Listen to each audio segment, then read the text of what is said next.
এই তুমি কাজলের বাড়ি গিয়ে উল্টো পাল্টা বলে এসেছো? বেশ করেছি, ও তোমাকে ওষুধ করে বয়স করবে কেন? কাজলকে সহ্য না করতে পারলে বেরিয়ে যাও বাড়ি থেকে। দেখে আমার সহ্যই হয় না, আমি কাজলের কাছেই চলে যাবো। মা তুমি কাঁদছো কেন, কি হয়েছে?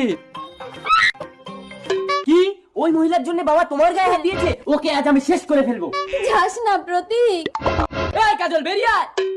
মুখ সামলে কথা বলো প্রতীক, আমি তোমার বাবার রক্ষিতা। রক্ষিতা, তোকে আজকে আমি শেষ করে ফেলবো। তোর জন্য আমার মায়ের চোখে জল। প্রতীক দাঁড়া, সেটা আমাকে শোন, আমি তোর বাবা। এই মেয়ে ছেলেকে আজকে আমি শেষ করে ফেলবো। প্রতীক, ভালোই ভালোই ঘরে চলো, নইলে আমার মায়ের জন্য কিন্তু আমি সবকিছু করতে পারি। এই কি করবি তুই? মারবি? মার মার। তোমাকে মাথায় মেরেছে। একদম ছবে না আমার বাবার গায়ে বলে দিচ্ছি। আমি কে? আমার নাম কি? ও ভগবান, এ তো ইয়াদাস হারিয়ে গেছে। আমাকে চিনতে পারছো? আমি তোমার কাজল। কাজল? না না, কাজল বলে তো আমি কাউকে চিনি না। আরে আরে বাবা তো বলছে তোমাকে চেনে না, তবু কেন বাবার গায়ে পড়ছো নোংরা মেয়ে ছেলে? বাড়ি চলো বাবা। আমার বাড়ি কোথায়?